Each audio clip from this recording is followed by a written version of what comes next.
ఒకే చేతిలో అన్ని. ఇది ప్రజాస్వామ్యమా లేక ఏకఛత్రాధిపత్యమా? సీఎం రేవంత్ రెడ్డి పోర్టుపోలియోల రాజకీయంపై యోయో టీవీ ప్రత్యేక విశ్లేషణ. తెలంగాణ రాజకీయాల్లో ఇప్పుడు ఒకటే చర్చ, అదే పవర్ సెంటర్. ఒకప్పుడు ప్రతిపక్షంలో ఉన్నప్పుడు రేవంత్ రెడ్డి కేసీఆర్ని విమర్శించిన మాటలు గుర్తున్నాయి కదా. అన్నీ మీరే పెట్టుకుంటే ఎలా అని అప్పట్లో గట్టిగానే నిలదీశారు. కానీ ఇప్పుడు సీన్ రివర్స్. ముఖ్యమంత్రి రేవంత్ రెడ్డి దగ్గర హోమ్, మున్సిపల్, జనరల్ అడ్మినిస్ట్రేషన్ వంటి అత్యంత కీలకమైన శాఖలు ఉండటం ఇప్పుడు రాష్ట్ర రాజకీయాల్లో హాట్ టాపిక్ అయింది. ఇది పరిపాలనా సౌలభ్యమా లేక అధికార కేంద్రీకరణ? 2 సంవత్సరాల కాంగ్రెస్ పాలనలో నిజంగానే అభివృద్ధి జరిగిందా లేక కేవలం మాటల గారడినా? ఈ 10 నిమిషాల ప్రత్యేక కథనం మీకోసం. పాయింట్ నెంబర్ 1, అప్పుడు కేసీఆర్, ఇప్పుడు రేవంత్. మారుతున్న సీన్లు. ప్రతిపక్షంలో ఉన్నప్పుడు రేవంత్ రెడ్డి ఏం చెప్పారో అందరికీ తెలుసు. మంత్రిత్వ శాఖలు వేర్వేరు వ్యక్తులకు ఇవ్వాలని, ఒకరి చేతిలో అన్నీ ఉంటే అది నియంతృత్వానికి దారితీస్తుందని ఆయన విమర్శించేవారు. ఇప్పుడు కూడా అదే పరిస్థితి. అనేక కీలక శాఖలను ముఖ్యమంత్రి తన వద్దే ఉంచుకున్నారు. అయితే ఇటీవల మంత్రివర్గ విస్తరణ తర్వాత కొంత పంపిణీ జరిగిందన్నది నిజం. కానీ home, municipal, law and order వంటి కీలక శాఖలు ఇంకా ఆయన వద్దే ఉండడంపై విమర్శలు వ్యక్తమవుతున్నాయి.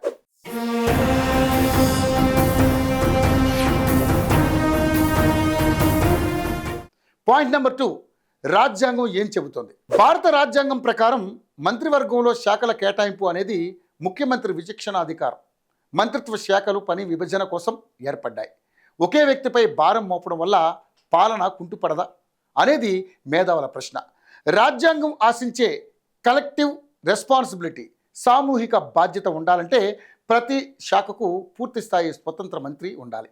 ఒకే వ్యక్తి దగ్గర అన్నీ ఉంటే అకౌంటబిలిటీ, జవాబుదారీతనం ఎలా ఉంటుంది చెప్పండి?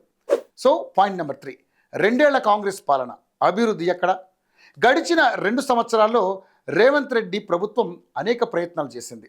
దావోస్ వంటి వేదికలపై పెట్టుబడులను ఆకర్షించడం, ఐటీ మరియు లైఫ్ సైన్సెస్ పాలసీలను తీసుకురావడం వంటివి చెప్పుకోదగ్గ పరిణామాలు.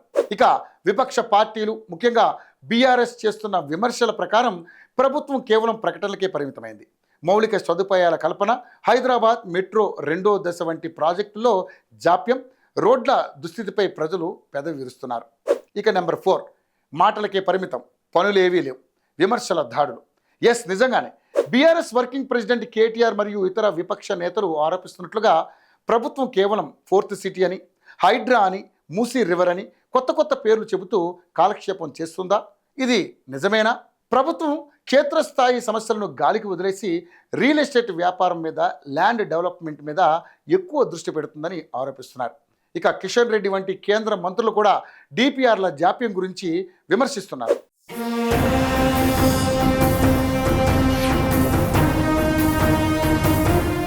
ఇక నెంబర్ 5, 2026 ఎన్నికల ముందు అసలు పరీక్ష.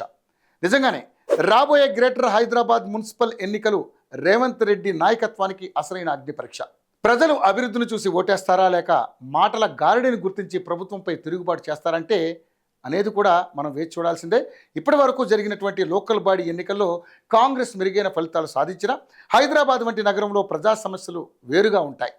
సో పాలనలో వేగం ఉండాలి, అదే సమయంలో పారదర్శకత కూడా ఉండాలి. ఒకే వ్యక్తి దగ్గర కీలక శాఖలు ఉండడం అనేది తాత్కాలికంగా అడ్మినిస్ట్రేటివ్ సౌలభ్యం కావచ్చు, కానీ దీర్ఘకాలంలో ఇది ప్రజాస్వామ్య స్ఫూర్తికి ఎంతవరకు మంచిది అనేది ఆలోచించాల్సిన విషయం. అభివృద్ధి అంటే కేవలం బిల్బోర్డులపై ప్రకటనలు కాదు, అది ప్రజల కష్టాల్లో ప్రతిబింబించాలి. మాటల కన్నా చేతలు గొప్పగా ఉండాలి. సో ప్రభుత్వం ప్రజల ఆకాంక్షలను నెరవేరుస్తుందా లేక విపక్షాలు చెబుతున్నట్లుగా కేవలం మాటల ప్రభుత్వంగానే మిగిలిపోతుందా? కాలమే సమాధానం చెప్పాలి. మరిన్ని రాజకీయ విశ్లేషణల కోసం చూస్తూనే ఉండండి యోయో టీవీ ఛానల్.